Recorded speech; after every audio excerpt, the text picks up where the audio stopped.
Bonjour, Pierre Silacar.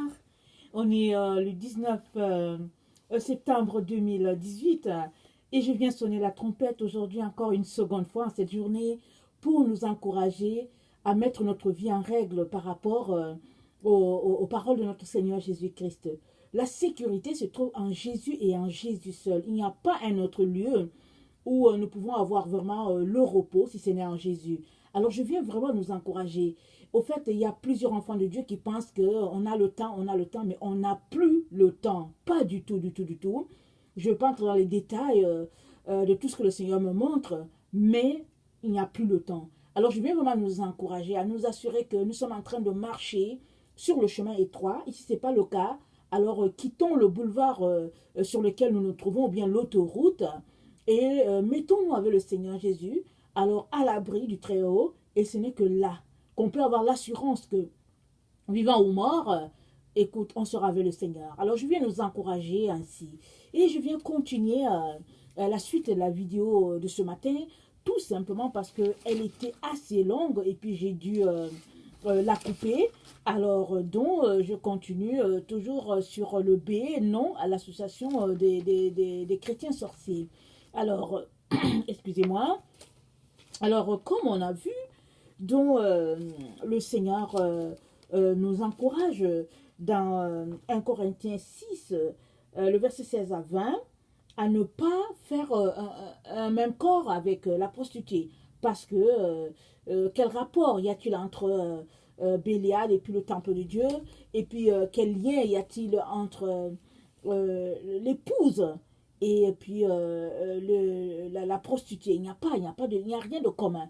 Et ce qui fait la différence entre les deux, c'est que l'épouse, elle se garde purement pour son Seigneur, alors que celle qui est appelée prostituée se vautre ça et là avec plusieurs amants, et une telle femme ne sera pas prise quand le Seigneur Jésus-Christ viendra. Et vraiment, il pointe à travers l'apôtre Paul cet aspect-là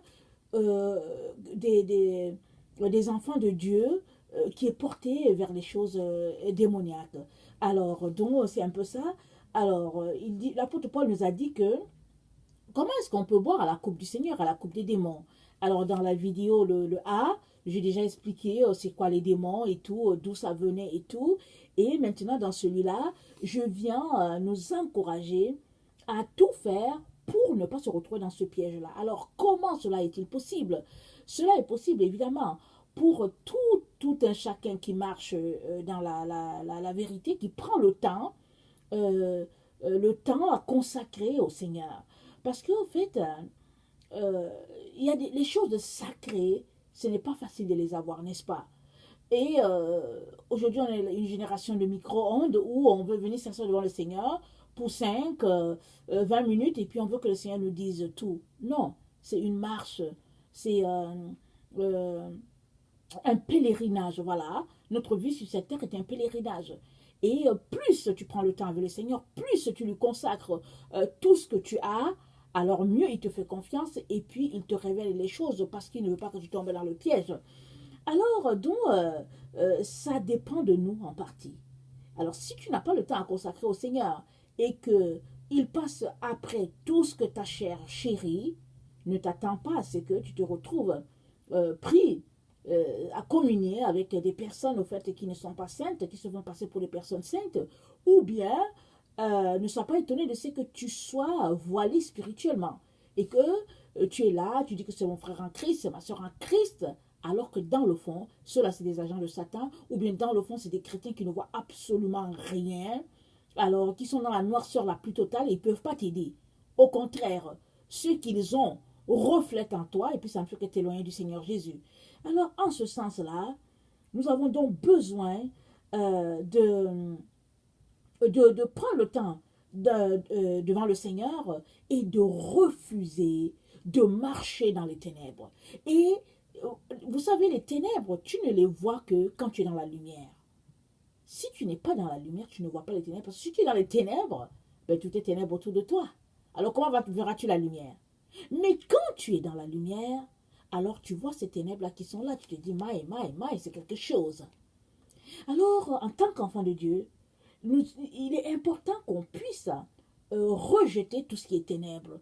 Et cela demande, oui, un temps de prière, un temps d'intimité avec le Seigneur, mais aussi que ça demande que tu ouvres ta bouche et que tu cries au Seigneur pour qu'il t'aide à quitter les ténèbres, parce que la Bible nous dit dans Isaïe que les ténèbres couvrent la terre, mais sur toi la gloire de Dieu se lève. Dieu parlait à Israël, et aujourd'hui nous sommes dans ce temps de ténèbres-là, où les ténèbres couvrent la terre, mais la gloire de Dieu est élevée sur tous les enfants de Dieu qui marchent dans la lumière. Mais les enfants de Dieu qui, au fait, se vautrent dans le monde, et puis qui sont encore attirés par les choses du monde, la gloire du monde, ne voient rien.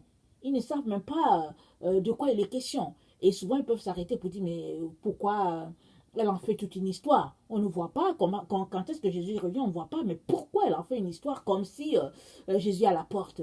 Parce qu'au fait, les ténèbres ont couvert, les ténèbres ont rempli la vie d'une telle personne, et puis une telle personne ne voit pas du tout. Alors, il faut refuser les ténèbres. Ça part de là. Et quand tu refuses les ténèbres, tu viens devant le Père, tu cries à lui, et il va t'aider. Il va te parler à travers les visions, à travers les rêves, à travers des révélations. Quoique nous sommes vraiment dans le temps où les rêves, les visions, tout ça sont volés. Hein? Vraiment, les démons sont à l'œuvre et puis c'est vraiment tout un combat qui se passe. Et il faut vraiment prendre le temps, le Seigneur, se sanctifier, se purifier et pour venir devant le Seigneur. Et aussi, dans la présence du Seigneur, c'est là que tu apprends à renverser les forteresses qu'il y a dans ta vie. Parce que tout un chacun a des forteresses. Souvent, ça peut venir du fait que bon, ça vient de ta famille où tu as grandi.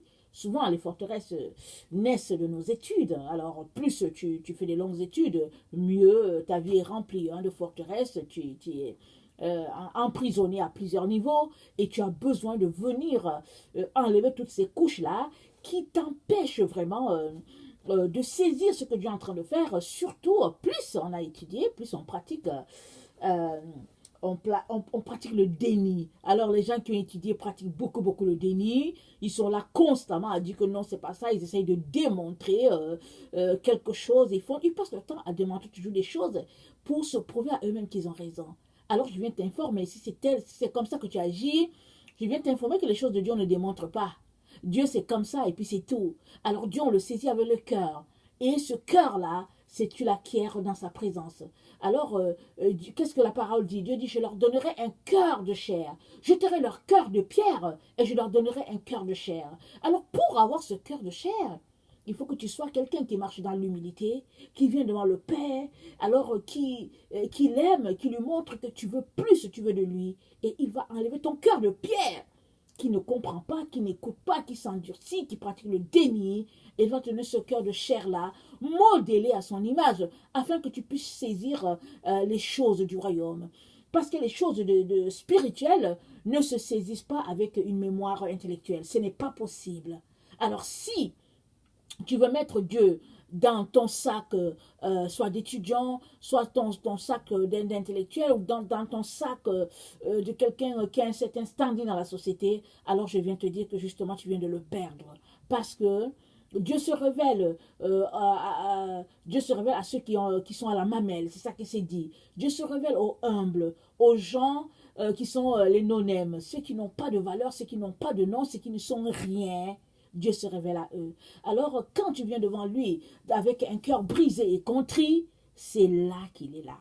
C'est là qu'il vient et puis qu'il te prend par la main. Il vient t'enseigner vraiment tout ce que ton cœur désire et tout ce à quoi ton cœur soupire. Alors, je viens t'encourager à aller vers ce Père-là et il t'aidera à renverser les forteresses dans ta vie. La parole de Dieu dit, nous renversons les raisonnements, toute hauteur qui s'élève contre la connaissance de Dieu et nous amenons toute pensée captive à l'obéissance de Christ.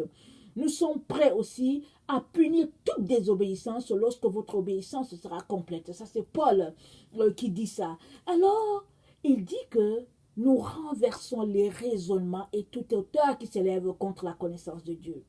Ici, c'est un combat. Hein? Quand on renverse, il y a une action, n'est-ce pas? Il y a une action qui montre qu'il y a un travail qui est en train d'être fait. Mais ça part d'abord de ta volonté. Si tu ne veux pas renverser les forteresses dans ta vie parce que tu trouves une gloire à les avoir, alors finalement, tu vas rester esclave.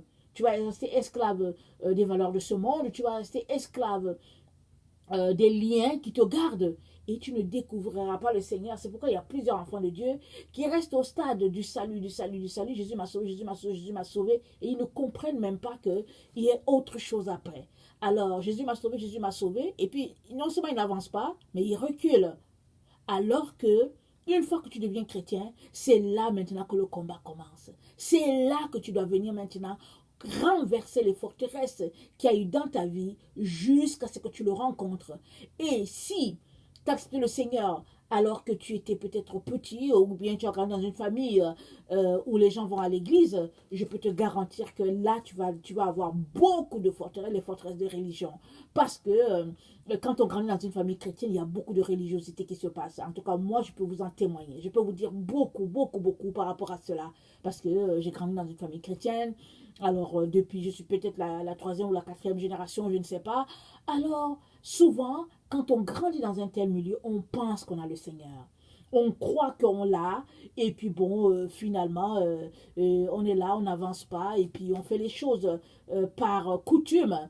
Et on se dit que ça doit marcher comme ça, alors qu'en réalité, non, ça ne marche pas comme ça. C'est une question de relation. Jésus, c'est une question de relation. Ce n'est pas une question de dénomination, ce n'est pas une question de famille, ce n'est pas une question du nombre d'années avec lesquelles tu lui as donné ta vie, mais c'est une question de ton intimité, ta proximité avec lui. Alors, la place que tu lui fais pleinement. Et Jésus, c'est l'époux, les époux. C'est d'abord le premier époux. Alors, comment tu traites ton époux? Est-ce que tu viens lui dire combien tu l'aimes? Combien tu le chéris? Est-ce que tu prends du temps avec lui pour lui dire combien il te manque? Est-ce que tu prends le temps avec lui pour lui dire, Seigneur Jésus, je vais me montrer tout ce qu'il y a dans ma vie que tu n'aimes pas, afin que je puisse l'ôter? Est-ce que tu prends ce temps-là avec lui? Ou bien, alors il est juste pour toi un passe-temps. Alors quand tu as fini de te balader dans la vie, alors tu viens t'asseoir pour 5 minutes pour dire Jésus-Christ, tu sais, je suis fatigué, bénis la nuit, et puis c'est ça. Mais c'est comme ça la vie de plusieurs enfants de Dieu. Ils se lèvent le matin. Bon, peut-être qu'il y a certains qui disent Jésus-Christ, je te confie la journée. Mais d'autres, ils se lèvent le matin, ils prennent leur lunch. Alors, dans le sac, allez, ils sont partis, soit pour attraper le métro, le bus, leur voiture, allez, ils sont partis.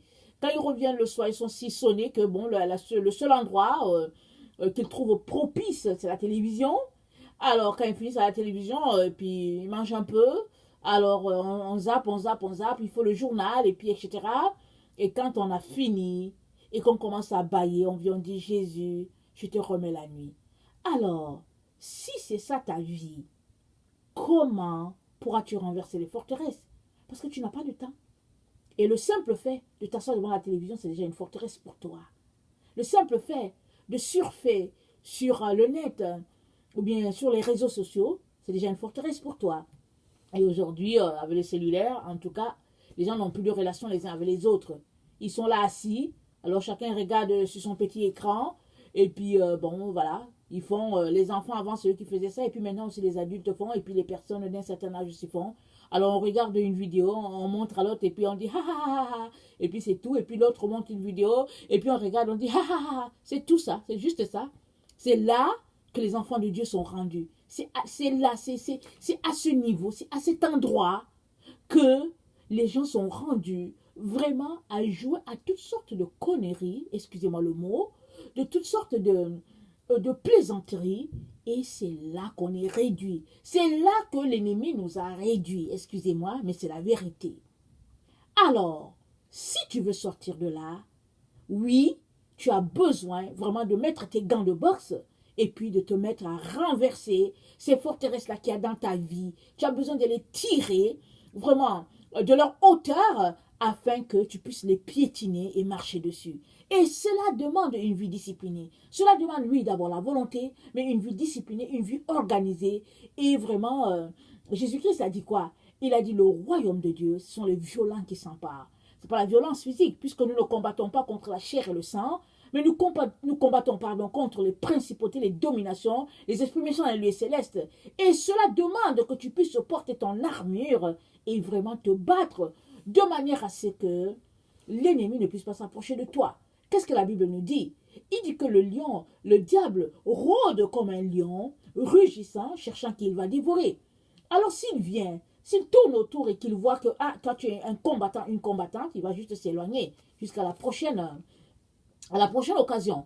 Mais si tu maintiens une vie de combattante et de combattant, il ne va même pas s'approcher, il va juste rester loin. Il va dire, où le feu est là. Et le Seigneur Jésus nous a appelés à être remplis de feu à tous les jours. C'est pour cela qu'il nous dit que le royaume de Dieu, ce sont les violents qui s'en emparent. Alors, Jésus n'a pas dit d'être violent aujourd'hui et puis demain d'être lousse, d'être moins violent, pardon. Il a dit d'être violent à tous les jours. Et la violence spirituelle, ça s'exerce dans la prière. Ça s'exerce dans le temps que tu consacres au Seigneur, la qualité de temps que tu lui consacres. C'est là que les combats se passent.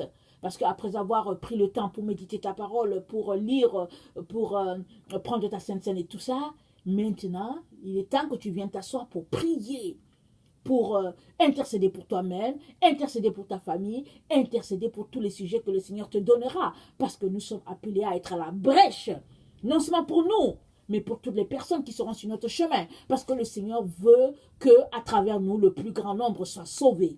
Alors, notre siècle, c'est un siècle où la vie est centrée sur soi. Et c'est comme ça que, finalement, on pense que la vie se limite à nous. Et puis peut-être à notre famille proche, c'est-à-dire que nous, madame, monsieur, et puis les enfants. Mais la vie de Jésus-Christ, c'est pas ça. Jésus-Christ a fait de nous un royaume de sacrificateurs. Et le sacrificateur, il n'est pas juste pour les membres de sa famille. Il est pour le plus grand nombre. Alors nous sommes les sacrificateurs de l'Éternel. Il a fait de nous des sacrificateurs pour amener le plus grand nombre à lui. Alors, si tu ne renverses pas les forteresses, comment est-ce que tu vas exercer ton ministère de sacrificateur? Tu ne pourras pas. Alors l'ennemi fait tout pour mettre plusieurs liens sur notre chemin et il est donc de notre devoir, toi et moi, de les démolir afin de pouvoir marcher sur ce que Dieu a pour nous. Alors, nous sommes donc cette nouvelle créature-là en Jésus-Christ et nous avons besoin de renouveler nos pensées, n'est-ce pas? Une fois qu'on donne sa vie à Jésus-Christ, on a besoin de renouveler nos pensées parce que on venait de quelque part avant de notre vie à Jésus. Et les pensées, ça se renouvelle à tous les jours. Parce que le verset que nous venons de lire nous le dit. Il dit, nous renversons les raisonnements et toute hauteur qui s'élève à la connaissance de Dieu. Les raisonnements, ça se trouve où? C'est au niveau de nos pensées. Parce que ce sont les raisonnements qui font que... Alors, on te dit que Jésus-Christ est venu, il a habité parmi nous sur la terre, et puis le raisonnement va dire, est-ce que même c'est vrai? Est-ce que c'est pas une histoire inventée? Alors ça, c'est un raisonnement. Alors, mais quand tu lis la Bible nous dit, et la parole est venue chez les siens, et les siens ne l'ont pas reçue. Mais à tous ceux qui l'ont reçu, là, dans le pouvoir de devenir enfant de Dieu, etc., etc. Alors, tu lis ça, et tu te tiens à ce que la parole a dit. Parce que la foi vient de ce qu'on entend, et ce qu'on entend vient de la parole de Dieu. Alors, si tu te tiens à ça, alors les autres raisonnements ne resteront pas. Parce que c'est le travail de Satan de venir toujours voler ce qui a été planté. La parabole dit que le semeur est sorti pour s'aimer. Il y a des grains qui sont tombés sur des parties pierreuses, rocailleuses. Il y a d'autres qui sont tombés sur le sable, etc. Et quand Jésus expliquait la parabole, il disait que il y a des oiseaux qui sont venus manger. Il dit que c'est quand la parole tombe. Et puis les oiseaux viennent manger, de telle sorte que la personne ne retient pas ce qui a été donné. Alors on est dans un monde de combat. Le combat spirituel, c'est à tous les jours. C'est à toi et à moi de vraiment exercer cette pression-là sur l'ennemi afin que ce que nous consommons spirituellement de la part du Seigneur Jésus-Christ nous soit gardé. Et cela, c'est dans une vie de soumission totale à notre Seigneur Jésus-Christ. Ce n'est que comme ça que les démons ne vont pas venir s'installer en toi, en ton esprit. Parce que, comme on a donné la définition dans la vidéo précédente, eux, c'est les esprits méchants, les esprits impurs qui sont là, comme expliqué dans le livre d'Enoch, qui sont là comme des nuages et, qui viennent perturber les humains sur la terre parce que, au fait, c'est des esprits, c'est des esprits qui ne devaient pas exister. Parce que c'est l'union des anges déchus et des filles de la terre qui ont donné ces géants-là. Et le Père explique par Enoch sait que c'est les démons. Alors, si tu mènes une vie de proximité proche du Seigneur Jésus, que tu renverses les raisonnements, que tu renouvelles tes pensées à tous les jours, tu n'es pas un terrain pour que ces démons-là restent en toi, ils ne resteront pas. Les démons, ils restent, ils habitent seulement là où c'est boueux, là où c'est sale, là où c'est ténébreux, là ils vont faire leur chemin. Mais là où il y a la lumière, jamais Satan ne peut rester. Alors Satan travaille en proche collaboration avec les démons, avec les esprits méchants. C'est avec eux qu'il travaille pour pouvoir posséder l'humain. Parce que Satan, au fait, c'est un ange, au fait, qui n'a plus de vie en lui. Il est là, mais il n'y a plus la vie puisqu'il représente la mort. La vie lui a été ôtée à partir du jour où Dieu l'a balancé. Et puis bon, Dieu l'a balancé du ciel. Satan a perdu la vie. Il est là encore, mais il n'y a plus de vie en lui. Et pour que Satan puisse vivre, alors il a besoin d'un corps. Hein, il cherche un corps humain. Alors rappelons-nous, quand Jésus-Christ est allé à Gadara, il a trouvé cet homme-là qui était possédé par les démons, et puis il était dans les sépulcres, et puis on l'a enchaîné, mais il enlevait même ses chaînes. Tellement les démons le fatiguaient. Et Jésus-Christ est allé là-bas pour le délivrer, et les démons ont commencé à crier pour dire non, non, non, non, s'il te plaît, jette-nous dans les pourceaux.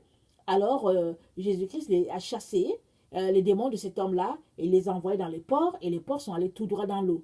Pourquoi? Parce que les démons, ils vivent dans quelque chose de vivant. Ils ne vivent pas dans quelque chose qui est mort. Ils cherchent un endroit vivant. Alors, si tu es une âme vivante, alors tu es un terrain propice pour que les démons viennent t'habiter. Alors, tu as besoin de prendre la parole, de la lire, afin que, au fait, tu ne sois pas un terrain propice. Parce que Jésus-Christ garde les siens. C'est ça qu'il a dit, n'est-ce pas?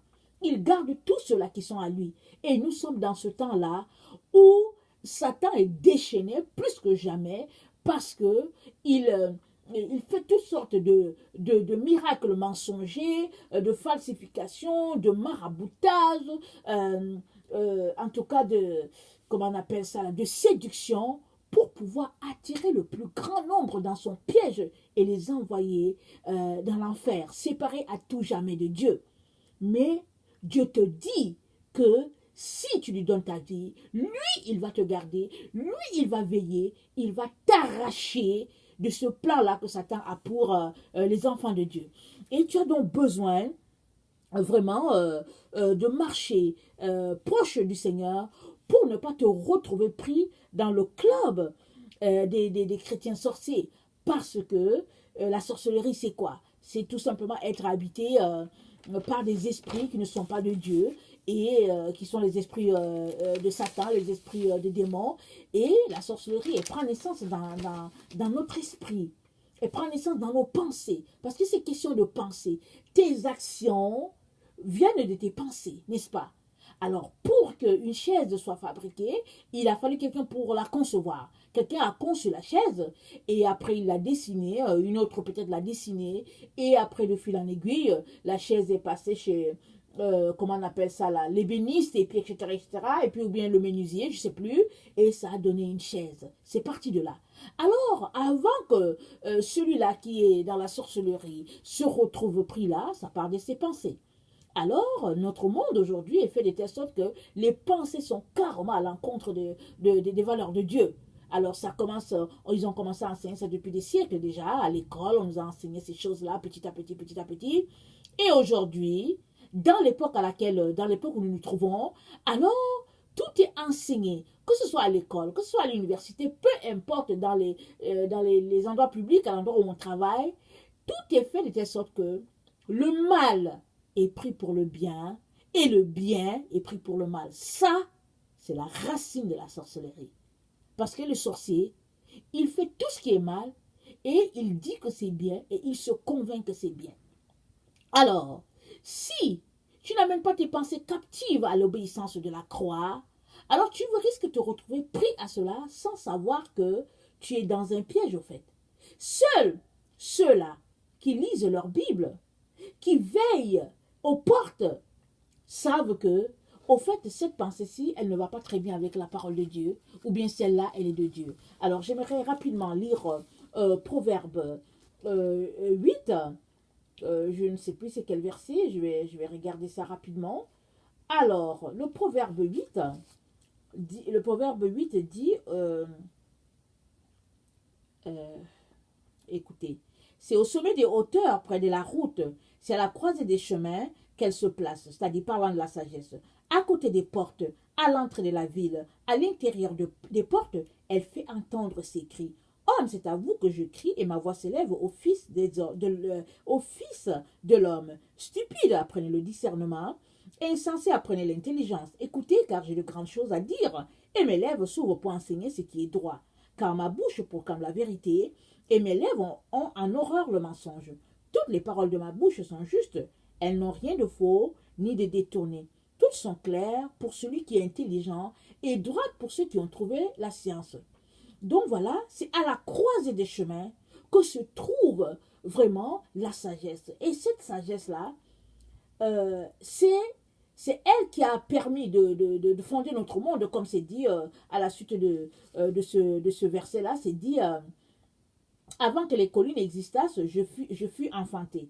Avant que les montagnes soient affermies, la sagesse existait déjà. Il n'avait encore fait ni la terre, ni les campagnes, ni le premier atome de la poussière du monde. Lorsqu'il disposa les cieux, j'étais là. Lorsqu'il traça un cercle à la surface de l'abîme, lorsqu'il fixa les nuages d'en haut, et que les sources de l'abîme jaillirent avec force, lorsqu'il donna une limite à la mer, pour que les eaux n'en franchissent pas les bords, lorsqu'il posa les fondements de la terre, j'étais à l'œuvre auprès de lui, et je faisais tous les jours ses délices. Donc, c'est avec la sagesse que Dieu a bâti l'univers dans lequel nous nous trouvons. C'est avec la sagesse qu'il a tout placé, qu'il a tout orchestré. Et ce n'est qu'avec la sagesse qu'on pourra marcher dans ses voies. Alors, quand tu te trouves à la croisée des chemins, que tu ne sais pas où te trouver, où aller, invoque le nom de l'Éternel, invoque le Dieu que tu sers, et la sagesse viendra, elle te dira où se trouve la vérité, et tu prendras ce chemin-là. Parce que Satan est toujours là. Là où l'enfant de Dieu est, Satan est là parce qu'il veut le détourner. C'est ça qu'on vient de lire. C'est ça que le Seigneur a dit quand il dit le diable, il est là comme un lion rugissant. Il cherche qui il va dévorer. Et toi, si tu lis la parole, tu seras conscient de cela. Tu vas te rendre compte que, au fait, le combat est féroce et tu ne dois pas t'amuser. Et ça, c'est la sagesse qui va te conduire sur le chemin de la vérité et qui va te garder sur le chemin de la lumière. Sinon, tu vas te retrouver pris au piège de là où plusieurs se retrouvent, se disant que c'est la vie, se disant que c'est la mode, se disant que c'est notre génération, et puis finalement, de génération en génération, et puis de désobéissance à désobéissance, on se retrouve loin du chemin que le Seigneur veut pour nous. Alors, n'oublions pas que nous sommes dans le siècle où le culte de la personne est véhiculé et la personne est prise comme le centre. Alors, tout est centré sur elle. Alors, on nous éduque comme ça, on éduque l'enfant à être tourné vers lui. Tout fait tourne autour de l'être. Alors que Dieu a créé l'humain pour que tout soit tourné vers son Créateur. Ce n'est que parce que quand ta vie est tournée vers le Créateur et que tu l'appelles au secours et tout, alors là, tu auras la sagesse et puis sa lumière va demeurer en toi. Parce que Dieu veut que nous soyons pour lui des enfants et que nous nous comportions non comme des adultes, mais comme des enfants. Regardez un enfant. Un enfant est toujours dépendant de ses parents. Toujours, toujours. Alors, il va te poser des questions et puis, etc., etc. Alors, les enfants, ils le font peut-être jusqu'à 12 ans. Et après, ils arrivent à l'école, au secondaire, et puis on leur dit que non, ils sont grands. Et à partir de là, ils commencent à développer des caractères un peu bizarres. Et là, aujourd'hui, avec les iPods, les iPads et tout ça, les jeux vidéo, on leur montre qu'ils sont grands à 8 ans, à 6 ans. Mais quand Dieu a conçu l'être humain, il ne l'a pas conçu comme ça. Et alors, donc, il veut que, une fois qu'on le connaît, une fois qu'on marche avec lui, il ne veut pas qu'on se comporte comme des adultes, mais qu'on se comporte comme des enfants totalement dépendants de lui. Et c'est comme ça qu'il va nous donner de passer à travers ces moments-là qui ne sont pas évidents. Et Satan ne va pas venir se mettre sur le chemin d'une telle personne. Parce qu'une telle personne est un guerrier, est une guerrière. Et elle est entourée non seulement des anges et puis de tout l'arsenal que Dieu met autour d'elle, mais une telle personne a les oreilles bien ouvertes pour entendre ce que Dieu dit, a les yeux bien ouverts parce qu'ils ont le collier de l'Éternel et ils ont la bouche remplie vraiment de la parole de Dieu qui est une épée à double tranchant. Parce que ce n'est que comme ça qu'on peut défier le monde des ténèbres et vraiment les envoyer au loin. Donc, voilà, la sorcellerie vraiment est monnaie courante dans notre temps et elle va aller en s'intensifiant. On ne va pas encore lire ce que la Bible nous dit dans je pense, 1 Thessaloniciens concernant cet homme impie là qui arrive, l'Antéchrist. Et c'est dit que sa vie ne sera que séduction. Il va usurper les choses et puis ils vont faire les choses vraiment de façon abominable, tout simplement parce que au fait il veut être là, parce qu'il se confronte à Jésus. Alors à quelque part c'est dit qu'il va faire descendre le feu du ciel et que mais il agissait par des esprits de grenouille. Alors ces esprits là, c'est les esprits des démons qui sont là et puis qui faisaient qu'il y avait falsification. Alors, les humains qui n'ont pas cru à la vérité se resteront captivés par une telle puissance. Ils vont dire, waouh, oh non, mais c'est pas possible. Oh là là là, voilà, ça c'est vraiment Jésus-Christ et tout. Alors que dans le fond, c'est l'Antéchrist. Et pour que toi, tu ne puisses pas te retrouver pris à cela, Jésus-Christ te dit déjà maintenant, viens à moi. Parce que c'est écrit que s'il était possible, cet homme-là séduirait même les élus. Qu'est-ce qui fait la différence entre l'élu? C'est-à-dire celui-là qui marche avec Dieu, c'est que ses yeux ont le collier, ses oreilles entendent, et puis ça va le chatouiller, il va dire, ici là ça ne sonne pas bien, et puis sa bouche est une épée à double tranchant, parce que ce qui sort de sa bouche, c'est l'épée, la parole de Dieu. La parole de Dieu à la bouche de cette personne-là. Alors, elle va tailler avec sa bouche toutes les paroles qui vont venir, et puis une telle personne va dire, oh non, watch out, ici là, ce n'est pas Jésus. Ici là, c'est... Non, non, non, ça c'est Satan. Il faut faire attention. Alors, il n'y a que ceux-là qui marchent proches du Seigneur, qui vont voir la falsification de l'ennemi et qui vont sortir de là et qui vont dire à leurs frères, écoutez, ici là, ce n'est pas Satan, ce n'est pas Jésus qui est là, ça c'est Satan. C'est Satan, c'est l'œuvre de Satan et puis enlevez vite vos pieds. Alors, nous avons vraiment besoin vraiment de nous comporter avec beaucoup de sagesse pour ne pas se retrouver à faire partie du club des chrétiens sorciers qui peut-être de façon consciente ou inconsciente. Après, dans une ou deux vidéos, j'ai déjà partagé que au fait le monde sera divisé en deux. Il y aura ceux-là qui vont marcher dans la lumière de Christ, il y aura les autres qui seront adonnés carrément à l'Antéchrist, qui seront captivés par ce que l'Antéchrist va faire, et ceux-là qui seront captivés, et ceux-là qui seront captivés par l'Antéchrist, pardon, au fait, feront partie du club des sorciers, parce que tout ce que l'Antéchrist va faire, ça va sortir du démon, ça va sortir du diable, ça va sortir des choses lugubres, ça va sortir des pratiques abominables, des consultations, la magie, les orgies, et toutes ces choses-là. Et quand tu restes captivé par quelqu'un, ça dit que l'esprit de la personne habite en toi, en fait. Tu es omnibulé par cet esprit-là, et l'esprit va venir habiter en toi. Et même, la Bible nous dit que ceux-là qui vont prendre le signe de la bête, ils seront tellement pris que, en tout cas, l'Antichrist va leur communiquer des... Comment on appelle ça? Il va leur communiquer des paroles et tout ça là, il va fonctionner comme ça avec eux. Ils seront pris, ils seront omnibulés par cet homme-là. Et l'esprit qui est en cet homme-là va habiter en eux. Et cet esprit-là, c'est l'esprit de la sorcellerie. Parce que le seul esprit, qui est un esprit pur, qui est un esprit vraiment glorieux, un esprit de lumière, c'est l'esprit de Dieu. C'est l'esprit de l'Éternel des armées célestes. Cet esprit-là, c'est ça qui a été envoyé le jour de la Pentecôte. Le Saint-Esprit, c'est l'Esprit de Dieu le Père, qu'il a accordé au Seigneur Jésus, le Seigneur Jésus qui nous a accordé ça. Et seuls ceux-là qui marchent avec lui seront remplis de cet esprit-là et vont pouvoir déceler ce qui se passe. Voilà pourquoi je viens nous encourager encore aujourd'hui pour nous dire, mon frère, ma soeur, si tu m'écoutes là, s'il te plaît, arrête-toi. Change de vie. Assure-toi que tu es en train de marcher proche avec le Seigneur. C'est pas grave si les autres t'insultent. C'est pas grave si les autres disent que tu es devenu un prêtre ou bien une sœur catholique. C'est pas grave. T'occupe pas de ça. C'est important même que je mentionne ça. Ceux-là qui vont marcher avec l'Antichrist, c'est ceux-là qui vont se préoccuper de ce que les humains, les autres vont dire. Mais ceux-là qui vont marcher avec Jésus, c'est ceux-là qui s'en foutent, excusez-moi le terme, de ce que les autres disent d'eux. Ils n'ont pas le temps, parce qu'ils ont découvert le chemin de la vérité. Ils se sont rendus compte que s'ils s'arrêtent là à écouter les gens, ils vont se retrouver coupés du Seigneur Jésus. Parce que pour marcher avec Jésus, c'est lui seul que tu dois écouter. C'est lui seul qui doit être partout en toi. Parce que le diable va toujours envoyer des gens vers toi, les amis, les frères, les sœurs, la famille, les gens que tu aimes bien, pour te donner des soi-disant conseils. Mon frère, ma soeur, toi qui m'écoutes, ne les écoute pas. Hein?